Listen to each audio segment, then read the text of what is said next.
ನಮಸ್ಕಾರ ಎಲ್ಲರಿಗೂ ಮಾಲ್ವಿಕಾ ಸ್ಪಿರಿಚುವಲ್ ಚಾನೆಲ್ಗೆ ಸ್ವಾಗತ. ಇಂದಿನ ವಿಡಿಯೋ ಗುರುಚರಿತ್ರೆಯ ಅಧ್ಯಾಯದ ಮೇಲೆ. ಶ್ರೀ ಗುರುಭ್ಯೋ ನಮಃ. ಶುಭ ದಿನದಂದು ಶ್ರೀ ಗುರುಗಳು ತಮ್ಮ ಶಿಷ್ಯರಿಗೆ ಹೀಗೆ ಹೇಳಿದರು. ನಿಮ್ಮ ಕುಟುಂಬ ಮತ್ತು ಮಕ್ಕಳೊಂದಿಗೆ ನಾವು 3 ಪವಿತ್ರ ಸ್ಥಳಗಳಾದ ಪ್ರಯಾಗ, ಕಾಶಿ ಮತ್ತು ಗಾಯಾದಲ್ಲಿ ಸ್ನಾನ ಮಾಡೋಣ. ಶಿಷ್ಯರೊಬ್ಬರು ಹೇಳಿದರು, ಇಂತಹ ದೀರ್ಘ ಪ್ರಯಾಣಕ್ಕಾಗಿ ಸಿದ್ಧತೆಗಾಗಿ ನಮಗೆ ಸ್ವಲ್ಪ ಸಮಯ ಬೇಕು ಎಂದರು. ಶ್ರೀ ಗುರುಗಳು ಹೇಳಿದರು, ಈ ಪವಿತ್ರ ಸ್ಥಳಗಳು ನಮ್ಮ ಹತ್ತಿರದಲ್ಲಿದೆ, ಅದರಿಂದ ವಿಶೇಷ ತಯಾರಿ ಅಗತ್ಯವಿಲ್ಲ. ಹೀಗೆ ಹೇಳುತ್ತಾ ಎಲ್ಲರನ್ನೂ ಸಂಗಮ ಕ್ಷೇತ್ರಕ್ಕೆ ಕರೆದುಕೊಂಡು ಹೋದರು. ಎಲ್ಲರೂ ಅಲ್ಲಿ ಸ್ನಾನ ಮಾಡಿದರು. ಶ್ರೀ ಗುರುಗಳು ಹೇಳಿದರು, ಈ ಭೀಮಾ ಅಮರಜ ಸಂಗಮವು ಪ್ರಯಾಗದಂತಿದೆ. ಭೀಮಾ ನದಿಯು ಉತ್ತರಾಭಿಮುಖವಾಗಿ ಹರಿಯುತ್ತದೆ. ಈ ಅಮರಜ ಸಂಗಮವು ಪ್ರಯಾಗದ ಗಂಗಾ ಯಮುನಾ ಸಂಗಮದಂತೆ ಪವಿತ್ರ. ಇಲ್ಲಿಗೆ ಸಮೀಪದಲ್ಲಿ ಇತರ 8 ಪವಿತ್ರ ತೀರ್ಥಗಳಿವೆ. ಶಿಷ್ಯರೊಬ್ಬರು ಶ್ರೀ ಗುರುಗಳನ್ನು ಕೇಳಿದರು, ಈ ನದಿಯನ್ನು ಅಮರಜ ಎಂದು ಏಕೆ ಕರೆಯುತ್ತಾರೆ? ಶ್ರೀ ಗುರುಗಳು ಹೇಳಿದರು, ಒಮ್ಮೆ ಜಲಂಧರ ಎಂಬ ರಾಕ್ಷಸನು ಯುದ್ಧದಲ್ಲಿದ್ದನು. ಇಂದ್ರನು ಶಿವನ ಬಳಿಗೆ ಹೋಗಿ, ನಾವು ರಾಕ್ಷಸರನ್ನು ಕೊಲ್ಲುತ್ತೇವೆ, ಆದರೆ ಅವರ ಪ್ರತಿ ರಕ್ತದ ಹನಿಯಿಂದ ಹೊಸ ರಾಕ್ಷಸರು ಹುಟ್ಟುತ್ತಾರೆ ಮತ್ತು ಅವರು 3 ಲೋಕಗಳಲ್ಲಿ ಹರಡಿದ್ದಾರೆ. ಅವರು ಅನೇಕ ದೇವತೆಗಳನ್ನು ಕೊಂದಿದ್ದಾರೆ. ಇದನ್ನು ಕೇಳಿದ ಶಿವನು ಕೋಪಗೊಂಡನು ಮತ್ತು ರುದ್ರನ ರೂಪದಲ್ಲಿ ರಾಕ್ಷಸರನ್ನು ಕೊಲ್ಲಲು ಪ್ರಾರಂಭಿಸಿದನು. ಇಂದ್ರನು ಹೇಳಿದನು, ನೀವು ರಾಕ್ಷಸರನ್ನು ಕೊಲ್ಲುತ್ತೀರಿ, ಆದರೆ ದೇವತೆಗಳನ್ನು ಜೀವಂತಗೊಳಿಸಲು ಯಾವುದೇ ಮಾರ್ಗವನ್ನು ಸೂಚಿಸಿ. ಅದಕ್ಕೆ ಭಗವಾನ್ ಶಂಕರನು ಅಮೃತ ಮಂತ್ರವನ್ನು ಪಠಿಸಿದನು ಮತ್ತು ಮಕರಂದ ತುಂಬಿದ ಮಡಿಕೆಯನ್ನು ಇಂದ್ರನಿಗೆ ನೀಡಿದನು. ಇಂದ್ರನು ದೇವತೆಗಳ ಮೇಲೆ ಅಮೃತವನ್ನು ಸಿಂಪಡಿಸಿ ಅವರನ್ನು ಜೀವಂತಗೊಳಿಸಿದನು. ಇಂದ್ರನು ಉಳಿದ ಅಮೃತದ ಪಾತ್ರೆಯೊಂದಿಗೆ ಹೋಗುತ್ತಿರುವಾಗ ಕೆಲವು ಹನಿಗಳು ಭೂಮಿಯ ಮೇಲೆ ಬಿದ್ದವು ಮತ್ತು ಈಗ ಆ ಅಮರಜ ಎಂದು ಕರೆಯಲ್ಪಡುವ ನದಿಯು ಸೃಷ್ಟಿಯಾಯಿತು. ಈ ನದಿಯಲ್ಲಿ ಸ್ನಾನ ಮಾಡುವುದರಿಂದ ರೋಗಗಳು ಮತ್ತು ಅಕಾಲಿಕ ಮರಣ ದೂರವಾಗುತ್ತದೆ. ಈ ನದಿಯು ಭೀಮಾ ನದಿಯನ್ನು ಸಂಧಿಸುತ್ತದೆ ಮತ್ತು ಈ ಸಂಗಮವು ಪ್ರಯಾಗದ ತ್ರಿವೇಣಿ ಸಂಗಮವಾಗಿದೆ.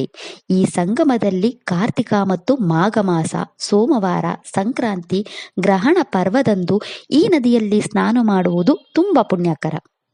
ಈ ಸಂಗಮ ಕ್ಷೇತ್ರದ ಸಮೀಪದಲ್ಲಿ ಅಶ್ವತ್ಥ ವೃಕ್ಷವಿದೆ. ನದಿಯಲ್ಲಿ ಸ್ನಾನ ಮಾಡಿ ಈ ವೃಕ್ಷಕ್ಕೆ ಪ್ರದಕ್ಷಿಣೆ ಹಾಕಿ ಇಷ್ಟಾರ್ಥಗಳನ್ನು ಪೂರೈಸುತ್ತದೆ.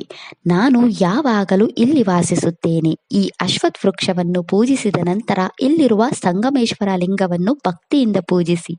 ಇದು ಶ್ರೀಶೈಲದ ಮಲ್ಲಿಕಾರ್ಜುನ ಲಿಂಗದಂತಿದೆ. ನಂದಿ ಮತ್ತು ಚಂಡಿಗೆ ನಮಸ್ಕರಿಸಿ 3 ಸುತ್ತುಗಳನ್ನು ಹಾಕಿ ಶಿವನನ್ನು ನೋಡಿ. ಸಮೀಪದಲ್ಲಿ ವಾರಣಾಸಿ ತೀರ್ಥವಿದೆ. ಭರದ್ವಾಜ ಗೋತ್ರದ ಒಬ್ಬ ಬ್ರಾಹ್ಮಣ ಶಿವನ ಮಹಾನ್ ಭಕ್ತನಾಗಿದ್ದನು. ಅವನು ಬಟ್ಟೆ ಇಲ್ಲದೆ ಎಲ್ಲೆಡೆ ತಿರುಗಾಡಿದನು. ಜನರು ಅವನನ್ನು ಹುಚ್ಚನೆಂದು ಕರೆದರು. ಅವನಿಗೆ ಈಶ್ವರ ಮತ್ತು ಪಾಂಡುರಂಗ ಎಂಬ 2 ಸಹೋದರಿದ್ದರು. ಅವರು ಕಾಶಿಗೆ ಹೋಗಬೇಕೆಂದು ಯೋಚಿಸಿದರು. ಆ ಸಮಯದಲ್ಲಿ ಒಬ್ಬ ಶಿವಭಕ್ತನು ಅಲ್ಲಿಗೆ ಬಂದು, ಸಹೋದರರಿಗೆ, ಕಾಶಿ ವಿಶ್ವೇಶ್ವರ ಇಲ್ಲಿಯೇ ಇರುವಾಗ ನೀವು ಕಾಶಿಗೆ ಏಕೆ ಹೋಗುತ್ತೀರಿ ಎಂದರು. ಸಹೋದರರು ಅವನನ್ನು ಕೇಳಿದರು, ಅದು ಎಲ್ಲಿದೆ, ನಮಗೆ ತೋರಿಸು. ಭಕ್ತನು ತೀರ್ಥದಲ್ಲಿ ಸ್ನಾನ ಮಾಡಿ ಧ್ಯಾನದಲ್ಲಿ ಕುಳಿತನು. ಶಿವನು ಅವನ ಮುಂದೆ ಕಾಣಿಸಿಕೊಂಡನು.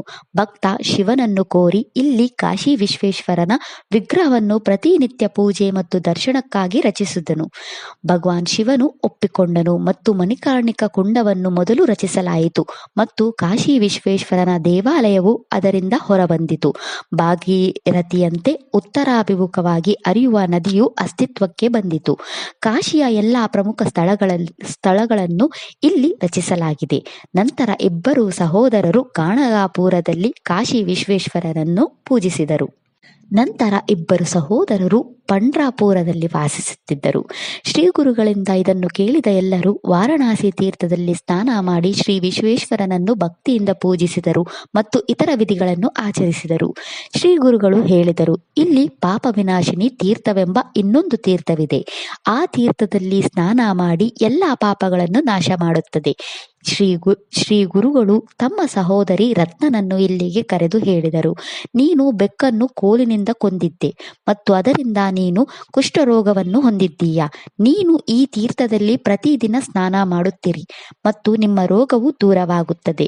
ಶ್ರೀ ಗುರುಗಳ ಸಲಹೆಯಂತೆ ಅವಳು 3 ದಿನಗಳ ಕಾಲ ಇಲ್ಲಿ ಸ್ನಾನ ಮಾಡಿದಳು ಮತ್ತು ಅವಳ ಕಾಯಿಲೆ ಅಳಿಸಿ ಹಾಕಲಾಯಿತು. ಸ್ವಲ್ಪ ಮುಂದೆ ಕೋಟಿ ತೀರ್ಥ ಇದೆ. ಸಂಕ್ರಾಂತಿ, ಗ್ರಹಣ, ಪೂರ್ಣಿಮಾ ಮತ್ತು ಅಮಾವಾಸ್ಯೆಯಂದು ಇಲ್ಲಿ ಸ್ನಾನ ಮಾಡಿ ಕರು ಸಹಿತ ಹಸುವನ್ನು ದಾನವಾಗಿ ನೀಡಬೇಕು. ಇದಕ್ಕೆ ಮುಂದೆ ರುದ್ರತೀರ್ಥ ಇದೆ. ಇದು ಗಾಯಾದಷ್ಟು ಪವಿತ್ರವಾಗಿದೆ. ಇಲ್ಲಿ ಶ್ರಾದ್ದವನ್ನು ಆಚರಿಸಿ. ಮುಂದೆ ದ್ವಾರಕೆಯಂತಿರುವ ಚಕ್ರತೀರ್ಥವಿದೆ. ಇದರಾಚೆಗೆ ಮನ್ಮಥ ತೀರ್ಥವಿದೆ. ಇದರ ಪೂರ್ವಕ್ಕೆ ಗೋಕರ್ಣ ಮಹಾಬಲೇಶ್ವರನಿಗೆ ಸಮಾನವಾದ ಕಾಲೇಶ್ವರ ತೀರ್ಥವಿದೆ. ಈ ಪವಿತ್ರ 8 ತೀರ್ಥಗಳ ದರ್ಶನದಿಂದ ಜೀವನದಲ್ಲಿ ಸಕಲ ವೈಭವಗಳು ದೊರೆಯುತ್ತವೆ. ಹೀಗೆ ಶ್ರೀ ಗುರುಗಳು 8 ಪುಣ್ಯಕ್ಷೇತ್ರಗಳ ಹಿರಿಮೆಯನ್ನು ಹೀಗೆ ಹೇಳಿದಾಗ ಎಲ್ಲರೂ ಸಂತುಷ್ಟರಾಗಿದ್ದರು. ಅವರು ಎಲ್ಲ ತೀರ್ಥಗಳಲ್ಲಿ ಸ್ನಾನ ಮಾಡಿದರು ಮತ್ತು ಇತರ ವಿಧಿಗಳನ್ನು ಆಚರಿಸಿದರು ಮತ್ತು ಶ್ರೀ ಗುರುಗಳೊಂದಿಗೆ ಗಾಣಗಾಪುರಕ್ಕೆ ಹಿಂತಿರುಗಿದರು. ಮಠದ ವತಿಯಿಂದ ಎಲ್ಲರಿಗೂ ಸಮಾರಾಧನೆ ಏರ್ಪಡಿಸಲಾಯಿತು. ಇದಿಷ್ಟು ಗುರುಚರಿತ್ರೆಯ ಅಧ್ಯಾಯದ ಕತೆ. ವಿಡಿಯೋ ಇಷ್ಟ ಆದರೆ ಲೈಕ್ ಮಾಡಿ, ಶೇರ್ ಮಾಡಿ ಮತ್ತು ಚಾನೆಲ್ ಸಪೋರ್ಟ್ ಮಾಡೋಕೆ ಸಬ್ಸ್ಕ್ರೈಬ್ ಮಾಡಿ. ಧನ್ಯವಾದಗಳು.